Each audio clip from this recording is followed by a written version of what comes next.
Hey, I'm Sean, host of this wonderful show, The Gray Area.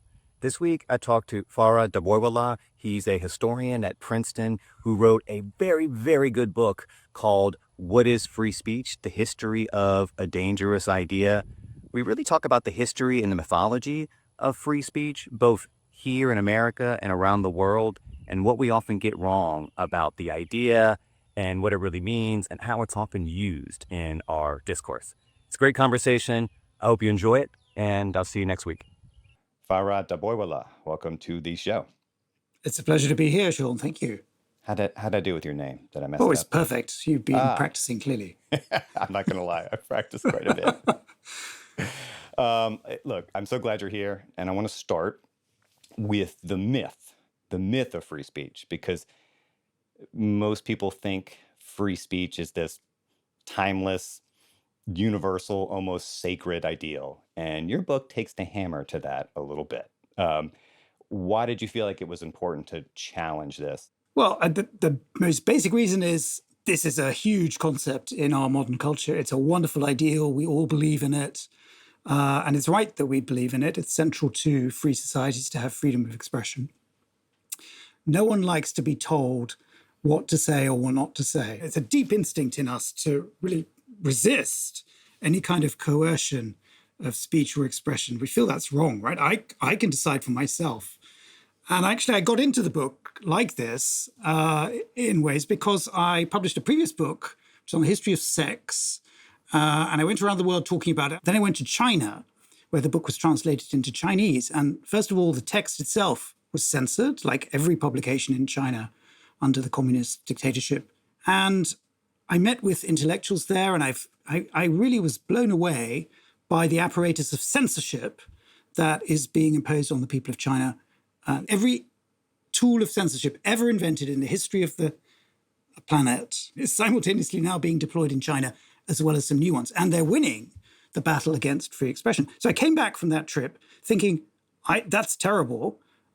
I believe in free speech. So do we all. But why do we? Where does this idea come from? Why do we think so differently about it in the West? And why, even though we all agree that it's a great thing, can we never agree on exactly what it means within our cultures and indeed across our cultures? And I imagine most people, if you ask them to define free speech, the simplest, most intuitive answer you're going to get is that it's the absence of censorship.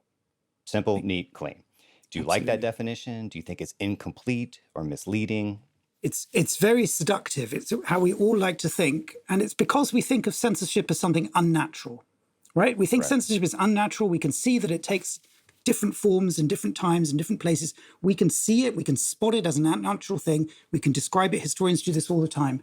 And then we presume, here's where the fallacy creeps in. We presume if you just get rid of censorship, then you expand freedom of expression. You get more free speech. Now, at a certain level, that is true, but it's a very incomplete answer because freedom of speech itself, as an ideal and in practice, always has a shape of its own.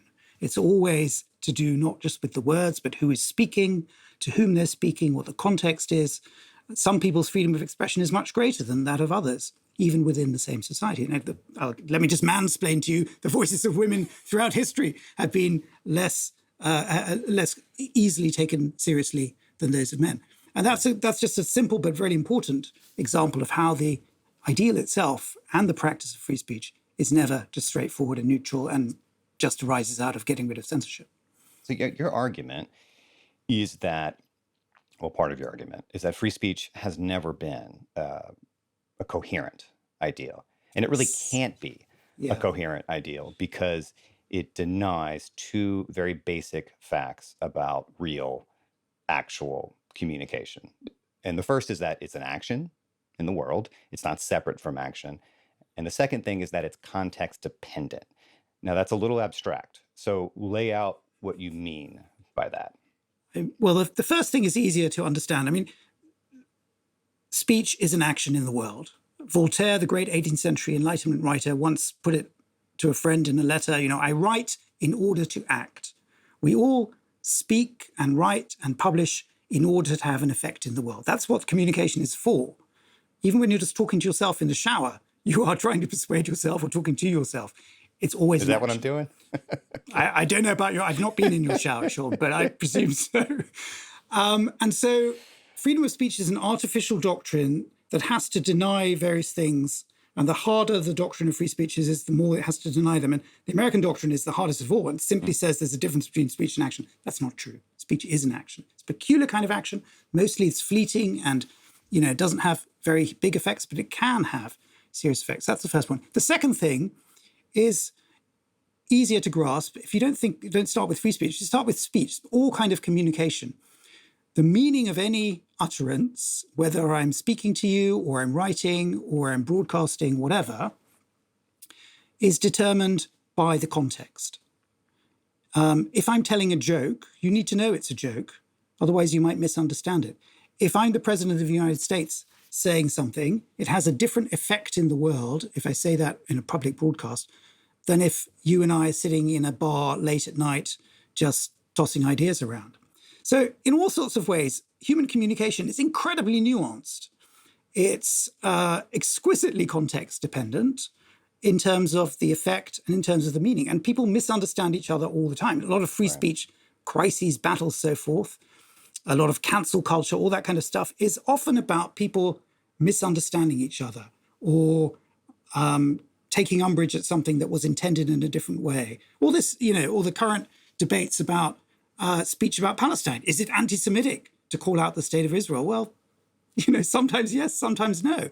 So, and that means that free speech, if you think of it just as the right to say X words, is artificial because the meaning of those words is going to be different depending on who's saying them, where they're saying them, why they're saying, what their intention is in saying them. A joke about rape told by a rapist is a very different thing from a joke about rape told by a survivor. Jokes about anti-Semitism can be made by Jews in a different way with different effects in the world than by anti-Semites. So all these ways, it's always very, very difficult to make hard and fast rules just based on content. To be a free speech absolutist, do you think you have to deny these two facts about communication? Do you think you have to deny that speech isn't, in fact, a form of action and that it doesn't vary so much based on context? There is a third thing that follows from speech being a form of action, which is that sometimes it can be a harmful action, can be harmful to other individuals or can be harmful to the public good. Like spreading lies about other individuals can be dangerous to them, can be destructive to public discourse. And societies throughout history have known this very well, which is why they always took utterance very seriously and regulated speech in the era before the modern world in the 18th century when our modern concept of free speech is invented. If you say you're a free speech absolutist, it does two things. It makes you feel incredibly virtuous because you are for freedom. You're against censorship. You seem to have occupied the highest moral plane of all. And it's virtuous, and it also allows you not to think about all the real problems of communication in the world. It allows you to just wave away questions of harm, questions of context, questions to do with the real effects of communication in the world. And those can be very serious. So I don't think it's a coherent position at all. Certainly a challenge you'll get, right? Especially when you make the point about speech being equivalent to action, right? I mean, someone will say, well, words not all speech is equivalent to all action. Right. But like, let me try to give let me steel man it as best I can, right? Okay. So I guess the argument would be, look, words aren't the same as actions. There's a whole sticks and stones may break my bones thing, right? Yeah. But clearly on some very obvious level, me calling you a racist or a pedophile is offensive and shitty, but it's not the same thing as me punching you in the face or shooting you in the leg. So can we really collapse this distinction between speech and action? I don't think we should collapse something? it. Speech is a particular kind of action, okay? Right. It's a particular kind of action. Most of the time it's fleeting and trivial. But if you set out to not just call me a paedophile to my face, but spread the lie that I am a paedophile or in some other way completely reprehensible, and you went out and you broadcast this and you put a whole series on YouTube, this is a attempt to defame someone that has real effects in the world. And it's more powerful if you're doing so to someone who's not really a public figure like me. Okay, if you set out to defame me, that would harm me in the world. Harm me much more than if you came up to me and punched me in the face once and walked off. So it's not just about individual actions. It's about the repetition of them. It's about the intent behind them. It's about their cumulative effect in the world. And that's equally true of what people used to call group libel. If you go around spreading the lie that people of different skin color are inherently of different intelligence and white people are inherently more intelligent than others, that kind of insidious racist conspiracy theory is pernicious and harmful in the world. And it harms people the more, the less powerful they are. So again, we need to think about what's going on here. Is it me satirizing the President of the United States? Well, he can take that. Or is it punching down in a really horrible way towards individuals or groups of people who are already disempowered in our society, which further causes their disempowerment? How do you mark the border between offense and harm? I personally think speech that offends has to be permitted. Absolutely. Speech that harms is No quibble with that. No quibble with that at all. right. And I think speech that harms is a more difficult question, right? But that line is always going to be hopelessly contested, right? I mean, is this just a continual negotiation and the yes, price of living in a yes, free society? it is. It is. We shouldn't be afraid of slippery slopes. We constantly are balancing on slippery slopes and negotiating terms. That's the price of living in a free but democratic society. That's the first point. The second point is you need to make the boundaries as capacious as possible. You really need to give people the greatest latitude possible, and harm should be very narrowly defined. Because one of the reasons for that is once you have a law, people are going to be pushing against it all the time, and you're going to get inconsistent judgments, and people are going to weaponize the law in all sorts of ways. We see this throughout history. I mean, laws about speech are very difficult because they're clumsy instruments. They can't ever fully capture all the nuance of communication. The right question to start with is usually, what is free speech being invoked for in this particular case? Is it, for example, freedom of expression for art or literature or some other form of imaginative endeavor? In that case, we should allow the greatest possible latitude. Offense, no problem at all. It's difficult to see how a work of art can harm individuals, except if they're individually slandered or defamed in some way. And what's not an issue, what has nothing to do with harm or right or wrong in freedom of expression in artistic matters, is truth. Literal truth has nothing to do with whether works of art and novels reach their aim. On the other hand, take democratic discourse, political speech. There, truth is really important. If we allow our political discourse to be taken over in an unchallenged way by lies, conspiracy theories, untruth, and we don't have any guardrails against that, then we're not going to have a healthy democracy. The United States, looking from outside, is a horrible example of a cesspool where democratic discourse is completely degraded and the difference between truth and fact is no longer upheld. In other countries, on the other hand, people do believe that you shouldn't just be allowed to run riot with untruth and slander, that evidence and facts and truth matter in democratic discourse. So there's a different criterion of harm. Similarly, I mean, we could go on. There are many other different kinds of speech arena. There are many other different kinds of harm, possible harm that we could talk about. It really is quite amazing, isn't it, how people's position on harmful speech tend to vary based on where they happen to sit at that moment in the power hierarchy.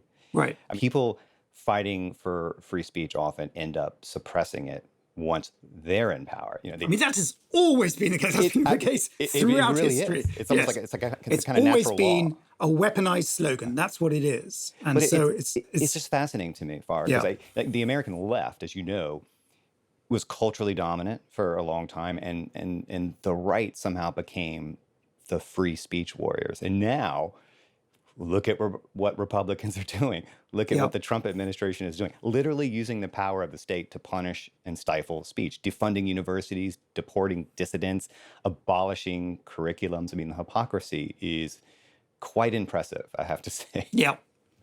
But as a historian, I have to say it's unsurprising because sadly, because it's an incoherent slogan, because it's always been weaponized, this is a perennial problem. Support for the show comes from Shopify. When you're starting a new business, it can feel like you're expected to do it all: marketing, design, and everything in between, even if you've never done half of it before. What you really need is a tool that helps you reach your goals without having to master every skill yourself. For millions of businesses, that tool is Shopify. Their design studio lets you build a beautiful online store that matches your brand style, letting you choose from hundreds of ready-to-use templates. You can also set up your content creation by using their helpful host of AI tools. And you can even create email and social media campaigns with ease and meet your customers wherever they're scrolling or strolling. See why Shopify is the commerce platform behind millions of businesses around the world. If you're ready to sell, you can be ready with Shopify. You can turn your big business idea into a reality with Shopify on your side.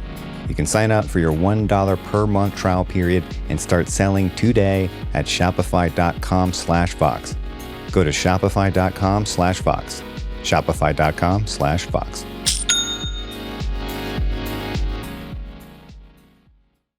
Support for the Gray Area comes from another podcast. It's been 20 years since Hurricane Katrina changed New Orleans forever. I lived in Louisiana when it hit. I was in college. It was a life-changing event for everyone there. But the hurricane's effects ran deeper than what you saw in the headlines.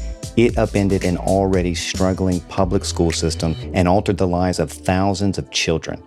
Where the Schools Went is a new 5-part podcast series about what happened to the city's schools after the levees broke, and how it led to one of the most radical education experiments in American history. Hosted by Ravi Gupta, a former school principal, Where the Schools Went traces the decades of dysfunction before Katrina and how the high-stakes decisions that followed transformed the city's school system. Whether you're a parent, an educator, or just someone who cares about how communities and public systems can work together, Where the Schools Went is a story you need to hear. From the branch, in partnership with the 74 and Midas Touch, Where the Schools Went is out now, wherever you get your podcasts. Is there any point at history where free speech is treated, considered, regarded as an inherent fundamental right?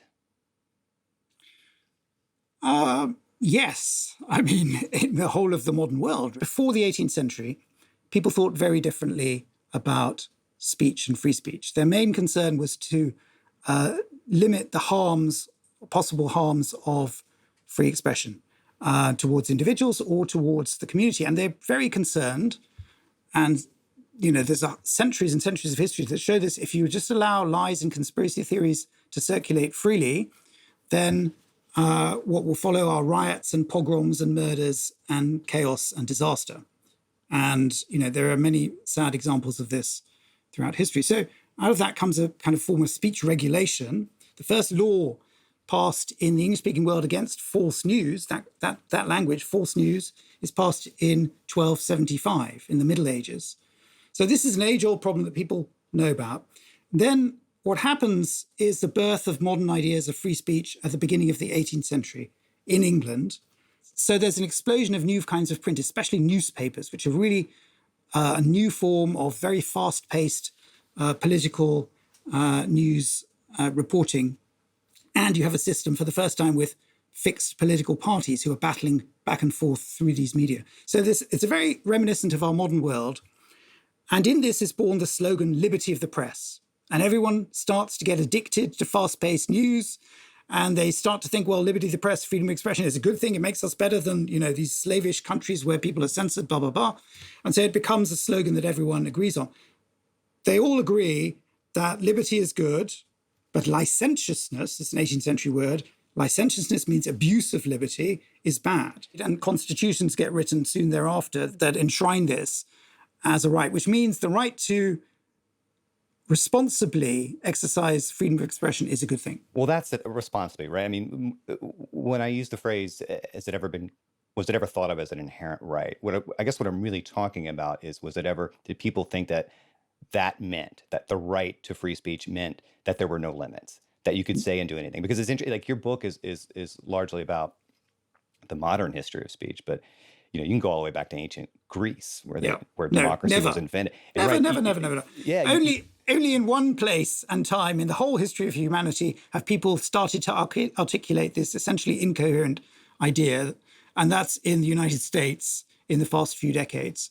And that has been made possible by what I talk about in my book is what I call the libertarian swerve of the Supreme Court in its interpretation of the First Amendment since the 1960s. So since the 1960s, in a noble attempt to make the laws of speech simpler and clearer, everyone wants them to be simpler and clearer because it's, balancing on slippery slopes is extremely tedious and tiring, can also lead to very unsatisfactory outcomes. In an attempt to make it clearer, the Supreme Court has gradually come up with this ever sharper, harder, fixed definition of what the First Amendment allows. The problem with that is that it widens the gap between the doctrine of free speech and how speech in the world actually works, and it opens the door to all sorts of harms that then are legally permissible, spreading lies about people, allowing race hate, all sorts of things that people who look at the American public sphere from outside America think are reprehensible and ridiculous. Well, let's talk about the modern idea of free speech, the version we're most familiar with today. What is it? Where did it come from? I think most people have probably never heard of Cato's letters. So this is, you know what? I shouldn't insult the audience. Yeah. This is a very erudite, well-read audience. So I'll accept them. But let's start there. Yeah. Right? What is the role? What are the Cato letters, and what role did they play? An unbelievably outsized role in the history. It's really extraordinary. So I explained earlier that when liberty of the press and freedom of expression first become these slogans that people bandy about, it's basically a very loose kind of untheorized notion, because everyone is aware that the explosion of print has just made worse all the problems that previously existed in the universe of communication. That is to say, conspiracy theories, lies and untruth, people spreading falsehoods about each other for political or financial gain. That was a problem before. The explosion of print just makes it worse.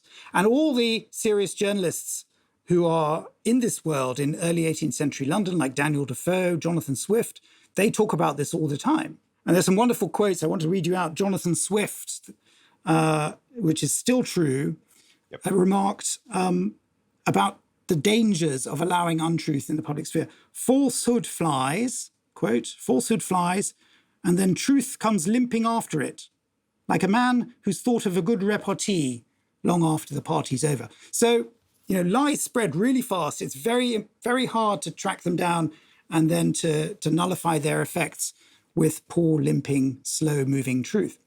So everyone can see this problem. And then in 1721, this extremely original set of essays is published in a column in the London newspaper, and the column is called Cato's Letters.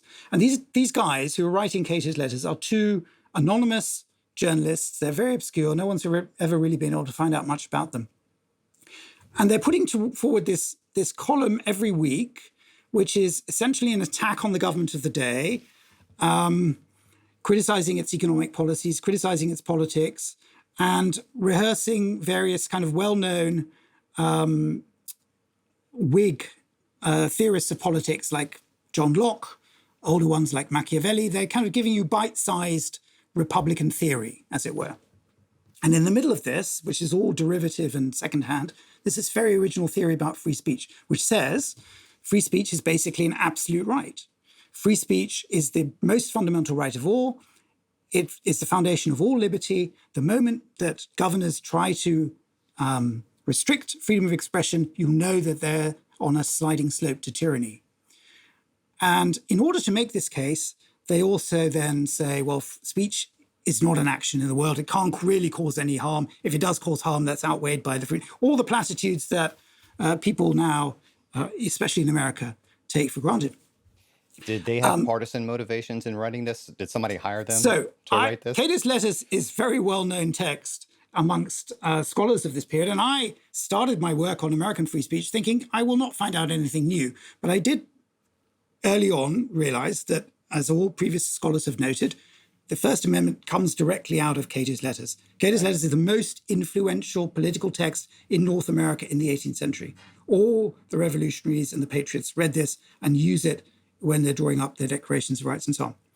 But no one had ever been able to figure out why they come up with this original theory. Why are they not talking about the media being corrupt? Why are they not talking about the dangers of partisanship, et cetera, et cetera? And no one had investigated this. And so I started digging, and it was the most extraordinary story. So first of all... I didn't know it. First of all, no one knows it. I mean, I'm quite proud of this discovery. Their theory is full of holes. It's not really a theory. It's mainly a defense of their own practices. That's why they're saying governments should never be allowed to censor anything that is written because they want to continue attacking the government viciously. They don't talk about the media because they are themselves corrupt partisan hacks. And they full well know that everyone is writing for money and switching sides for pay and so on. But they just ignore this because it wouldn't fit into their scheme. In their scheme, the public opinion is always united. The people are always right. Governors are always trying for tyranny. It's a very simplistic, load of really dubious nonsense.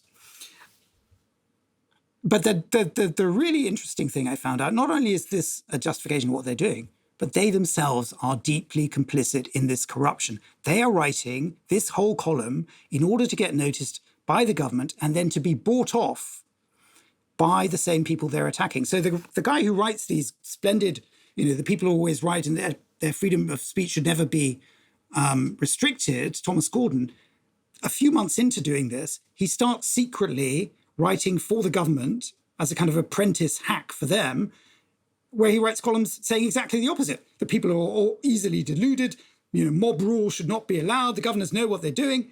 And then he switches sides. He's a mercenary, right? The mercenary. He's completely mercenary. They stop Cato's Letters. They make a deal with the government. He becomes the prime minister's chief propagandist. He goes rich and fat in the pay of the government. Now, this is an extraordinary story, but the problem is that their text lives on, and it's already been taken up in America, and no one can see these holes in it. It's a fantastic oppositional text. If you're trying to attack the government or the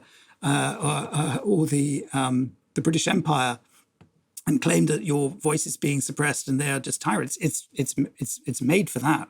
So it becomes very popular and important in America, and then these kind of half-formed absolutist ideas make it into the rhetoric of American declarations and finally into the Constitution. We are making our way to America. I do at least want to mention another very important figure in this history, and that is John Stuart Mill.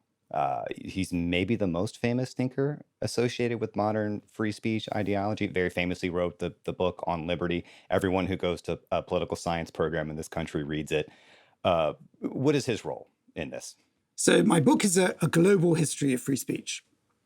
And that's partly because I want to show how and why we've ended up in the present with such divergent views. But it's also because this modern concept of free speech is essentially a European idea that's invented in the 18th century by the same kinds of people who then go around the world telling other people to shut up. Women should shut up. Brown people should shut up. Natives should shut up. Slaves should shut up. Black people should shut up.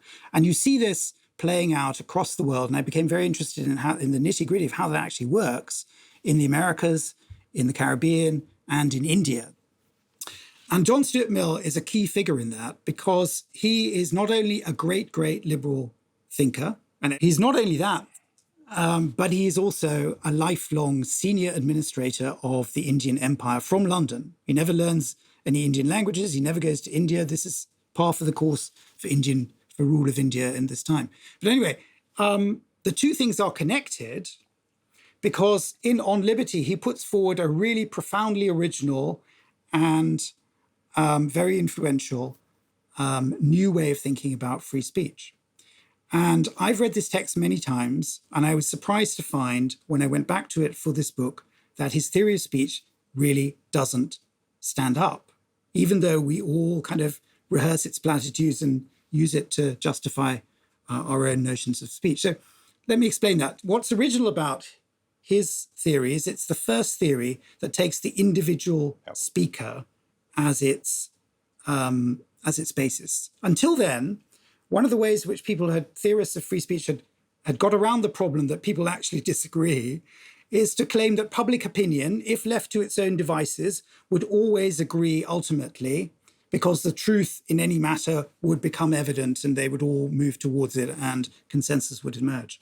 And of course, the world isn't like that. This is the fantastical, wonderful, glorious marketplace of ideas, right? Indeed, indeed. Well, that's one interpretation of the so-called marketplace of ideas. So, and Mill says that's not the way to think about it, or that might be a different way to think about it. But I want to talk about how important expression is to your own self as an intellectual, as a thinking, breathing human being living life. And the bigger thing that he wants to advocate for is that people should be left to live life as they wish.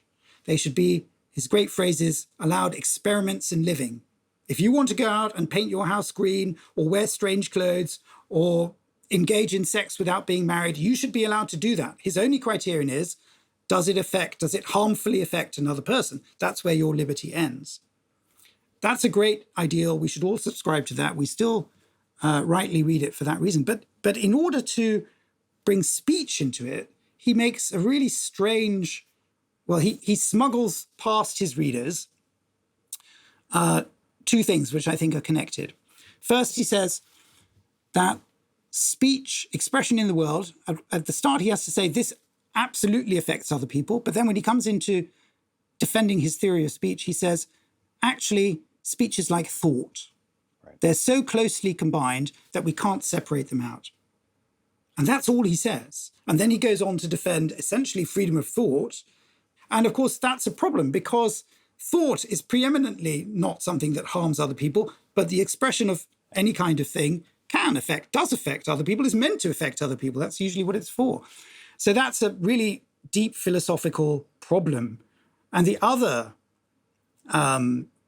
really interesting thing about On Liberty and his theory of speech is he says, of course, this freedom of expression that should be almost limitless because it's about individual self-fulfillment only applies to higher cultures. Only advanced civilizations are able to discourse rationally and thereby not cause harm. I think that's the basic idea, is that if we have grown-up adult civilizations, people will talk to each other and they won't go around spreading hate or creating pogroms or slandering each other and spreading conspiracy theories. But it absolutely cannot apply to lesser civilizations. And by that, he has in mind India, China, basically what we would call the non-Western world. Because he has this idea that those people aren't able to use speech responsibly. They're like children, in his words. And that, I think, is a glimpse into the fact that he does see that speech can cause harm if left completely unregulated. People will act on their passions as well as on their reason. They will attack each other in all sorts of verbal and written and published ways that can cause harm. And he's very concerned about that in India because he thinks those people can't handle it. He doesn't think it's a matter for concern in advanced countries. And all his early critics call him out about that. You know, they say it's nonsense. Of course, the English public isn't inherently rational or much more so than the Indian reading public. That's a nonsense. But those other critics don't write as well, and their texts haven't survived. And so we still read On Liberty, but I'm afraid that too, as a theory, doesn't work. But I'm also not sure he really wants to grapple with how easily lies and bullshit and untamed rhetoric can produce even worse kinds of conformity. I'm not sure he ever resolves that. No, he doesn't. You're quite right. And there's a continual tension between these bold headlines that he puts out there, and those are the things we still remember, and then his continual kind of quiet qualification of things in the course of the text. And so he has to grapple with the idea that sometimes speech can be harmful. You know, the idea that you could make a mob riot through speech is one of the examples that he gives as impermissible speech. But he's very reluctant to acknowledge this as a fundamental problem with his theory in general, which I'm afraid it is. Support for the gray area comes from Bombas. The kids are back in school, vacations are over, and we're entering into the fourth fiscal quarter, the cozy quarter, which means it's time to slide into some Bombas. They have all the comfy socks, slippers, t-shirts, and underwear you're going to need this fall. It's always underwear season for me, so I tried Bombas myself, and I'm just telling you the truth, I have been on the Bombas sock and underwear train for a long time now. They hooked me up, I tried them. They're my favorites because they're more comfortable than the other brands I've tried. And I'm just gonna keep rocking them until I get out of the sock and underwear business. Anyway, for every item you purchase, Bombas donates one to someone in need. Plus, they're available for international shipping to more than 200 countries, even Wallace and Futuna, in case you're already thinking about holiday gifts for that cousin in Matuutu. You can go to bombas.com/gray area and use code gray area for 20% off your first purchase. That's bombas.com/gray area. Code gray area at checkout. Support for the gray area comes from Found. For small business owners, bookkeeping and taxes don't just drain your wallet, they steal your time. Think of all the hours you've already spent buried in spreadsheets instead of building your business. Hours you could have spent playing catch with little Tina or playing house with tiny Frank. If this hit a little too close to home, it's probably time to give Found a look. Found is business banking designed for small business owners just like you. Found lets you manage your financial tasks effortlessly, all in one easy-to-use app. They say the platform can help you manage your money, track your spending, invoice your clients, and even handle your taxes, so you can focus on what matters most, your customers.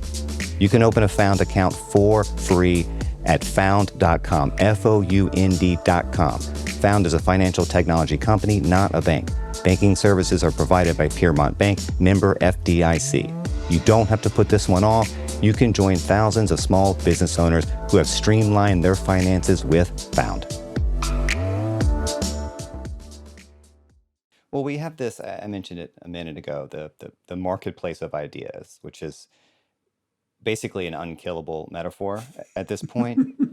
But, you know, the idea that, look, if we can just get out of the way and let every imaginable speech collide in the public sphere, truth will eventually win out. It may be unkillable, but my sense is that you would like to kill it. Yeah. It's a really appealing ideal. I wish that we lived in a world that corresponded to that metaphor. But let's just think about what the metaphor implies. The metaphor implies that, say in political discourse, you know, we really lived in a marketplace of ideas. That would mean that we all had an equal access to truthful information, that we were debating things on the basis of evidence and truth, that everyone's viewpoint was equally grounded and valid, and that everyone had equal access to the facts. That's exactly the opposite from the kind of, you know, sewer of untruth and mediated partisan information that we are hosed down with when we try to venture out into the public sphere.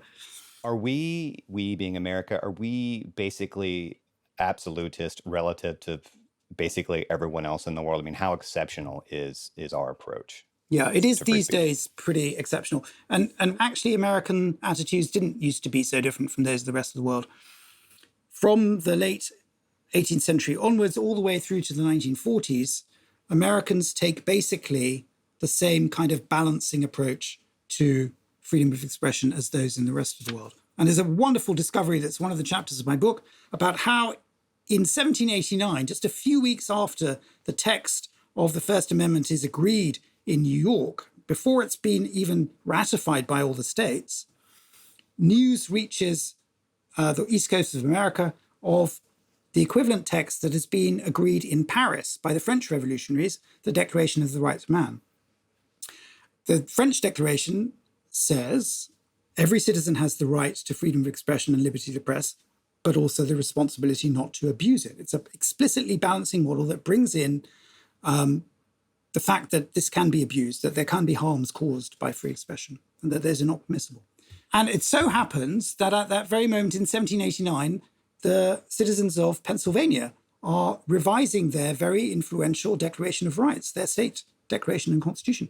And they incorporate the French text into their new state declaration. That becomes the state constitution's way of defining it. And after that, every single other state that revises its constitution or is created with a new constitution equally takes the balancing approach, not the absolutist rhetoric of the First Amendment as its main model. So all the way through to the 1940s, that's the case.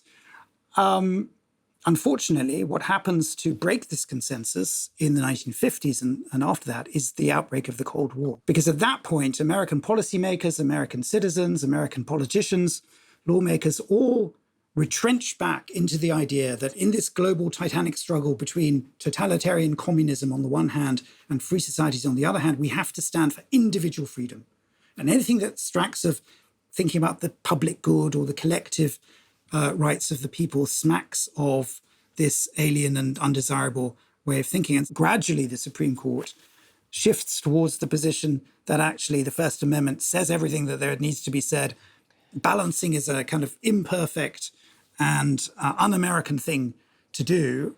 And of course, there are these inherent problems with that approach, as I talked about earlier. So they're also trying to come up with something that is more robust. Well, let me defend the First Amendment for a second here. It has been a pretty good safeguard against state overreach, and even if it is a historical accident, it has protected dissidents, journalists, civil rights leaders. I mean, I guess, well, let's say North Korea is at the opposite end of the free speech pole, and maybe China is closer to the midpoint. Other democratic systems in Europe are closer to the U.S., but certainly more censorious than we are. I prefer the messiness of our model over all of those. I think I'd rather live with the chaos of too much speech over the dangers of too little. But I admit that the digital era has made me slightly less sure about this. I think that's a perfectly valid starting point to have a great discussion about. I mean, both of these models are flawed. There's no perfect model. There's no perfect model. But the thing about the balancing model is it is more attuned to the realities of human communication, how it works, and what effects it has in the world. The difficulty I have with the abstractions of modern First Amendment doctrine is that it willfully refuses to engage with the reality that speech is an action in the world that can cause harm. And it does cause harm. And the problem is now that this has been this mantra, it's a different dogma, but it's been embraced by giant corporations, right. American media corporations, social media corporations that now control online discourse, not just in this country, but around the world. And we know that they don't care about moderation and regulation, even when it demonstrably causes Well, Fara, haven't bloodshed. You heard that they're not publishers? They're just platforms. That is exactly the source of our own inability to grapple with this. And we should be talking about them as publishers. The difficulty here is partly a legal one, which is every single previous form of mass communication that was invented since the printing press, lawmakers and politicians and citizens have seen that this is something that has great power, that it can shape public opinion for good or ill or whatever. In the 1990s, when the laws were put in place that still hold regulating the internet in the United States, they include this infamous clause, section 230 or 240, I can't remember now, which says, on the one hand, internet providers have an absolute right to censor everything that anyone posts on their platforms. And on the other hand, bear no responsibility at all for anything that is said. And that gives them carte blanche to be irresponsible, and then backed up with these platitudes about how, of course, speech sometimes is harmful, but the only way of dealing with that is more speech. They get away with not being treated as publishers, but they are now the most powerful publishers in the world. of not just social media, but political media too. Well, look, we have a law invented in a world where fucking pamphlets were the dominant mode of communication, now Yeah. being applied to the digital world. I mean, Yes. what But could I mean, the digital law itself, the history of that is significant because it's put in place in the 1990s at the moment of peak belief in free markets as the solution to everything. It's the end, it's after the fall of the Berlin Wall, the collapse of the communist empire. American lawmakers do honestly believe that the more government can get out of the way of everything, the greater truth and happiness and prosperity will emerge everywhere. And that's a dangerous thing to have set let me ask you as this. as a fundamental precondition for greedy corporations that now earn trillions out of misinformation. But here's the thing, and I'm sure you've heard it 1,000 times. Okay, let's say I agree with everything you're saying. Do you want tech platforms deciding what is and isn't acceptable speech? I mean, the problem here is we're now in the world of values, right? This isn't math, it's politics and ethics. Yeah. And I understand the people who don't believe that anyone can reliably or fairly or neutrally make these judgment calls, Yes. because those decisions will always be influenced by power and profit or the ideologies of the Yeah. regulators themselves. So, they'd rather have no thumbs on the scale and leave it to the marketplace. As much as I hate that The fucking marketplace. metaphor, There is no I such can't thing get as rid of it. it has to But be a you know what I'm saying, fair. though, right? All markets require regulation and guardrails to work. Otherwise, they don't work. That's why we have them for medicines. That's why we have them for cars.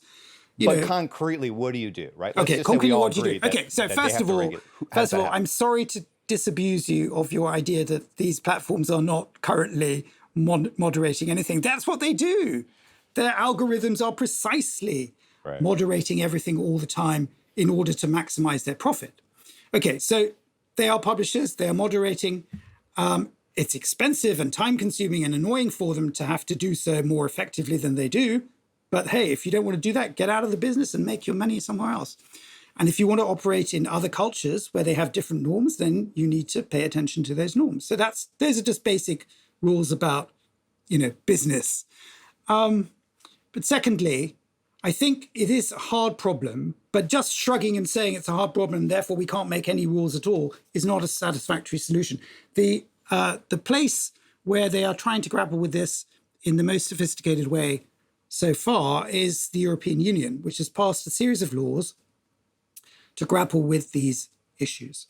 And the basic model there is, first of all, it's not governments that have any regulatory power over anything. You have to create kind of arm's length, independent, non-partisan bodies that then try to act in the public good. And again, when you say the regulators might have their own biases, you're thinking about a kind of hyper-partisan American world, which the current administration is now trying to create by destroying what little exists, even in this country, of that kind of model. But it is a good model. You create non-partisan bodies of oversight that try to regulate these media in the public good. Okay.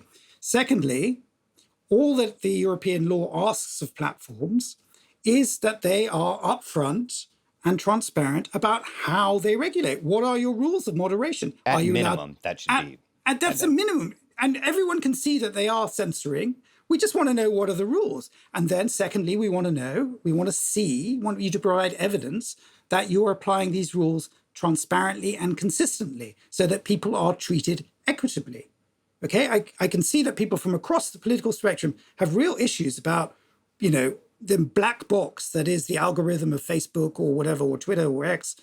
And that's understandable. As a society, we don't need to put up with that. So that's the second thing. And then thirdly, it should be proportionate to the power that the platform has. If you're some tiny startup with 15 people talking to each other online, you don't need to be hit with a giant amount of regulation. If you're a giant corporation making trillions of dollars, Mr. Zuckerberg, yes, you can afford to put resources into that at the scale that's needed to make sure that your platforms are not causing murder and mayhem around the world. I guess we've reached the what now part of the conversation. You got to tell me, what would you like us to do differently here? Equally intelligent people in the past have thought about these questions a lot and in more sophisticated ways than we currently are thinking about them. One of the reasons that free speech has become such a hot topic in the last 10, 15 years is that we ourselves are living through a new global media revolution. All the rules are up in the air. And that's why the Which old ways always of... happens every time you have a revolution in media technology. Exactly. So we need to be nimble. We need to also learn from all these great thinkers of the past and practices that we've lost sight of. The basic point is our notions of free speech and how we think about them are too simplistic. They're way too simplistic. They don't, for example, as we've been discussing, think about the media. They don't think about free speech as being more than one thing. They don't think about free speech as having its own shape, being about power, being about whose voices are heard, whose voices are not heard. So we're never going to be able to agree about everything, but we can have slightly more sophisticated discussions about the boundaries of legitimate freedom of expression if we try to have slightly more sophisticated conceptual approaches to it. We have to think, what is the freedom of expression for? If it's about politics, what is it for? Well, it depends on what kind of discourse we're talking about. If it's about art and imagination, then it's about making people think. It's about, getting inside people's minds and doing exciting things with their brains. But if it's about democratic discourse, if it's about civil society and talking to each other as citizens, then in order to do that successfully, we do need to think about what the correct limits are. And we do need to take seriously the problem of harm, because throughout history, harmful speech has caused bloodshed and murder and riots and pogroms. And the last time people thought seriously about these questions was in the 1940s and 50s. And that is because of what happened in the 1930s. They were very concerned about that.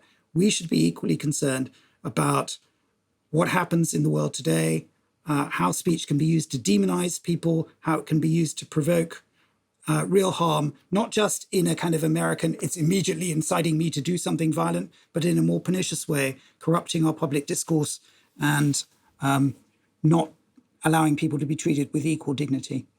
If I were to put a map of the world in front of you right now and ask you to point to the country that's the society that's doing this the best, right? That's managing all these tensions and all these contradictions, all these trade-offs. Where is free speech being done the best?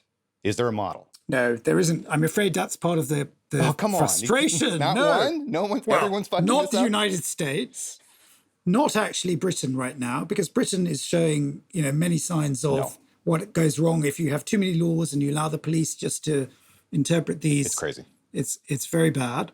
I don't think there is any particular culture that I'd hold up as doing a particularly great job right now. But, maybe that's just part of the messiness of human communication and how we try and deal with it on the ground. And it's not a bad thing to always be thinking it through and coming to different conclusions.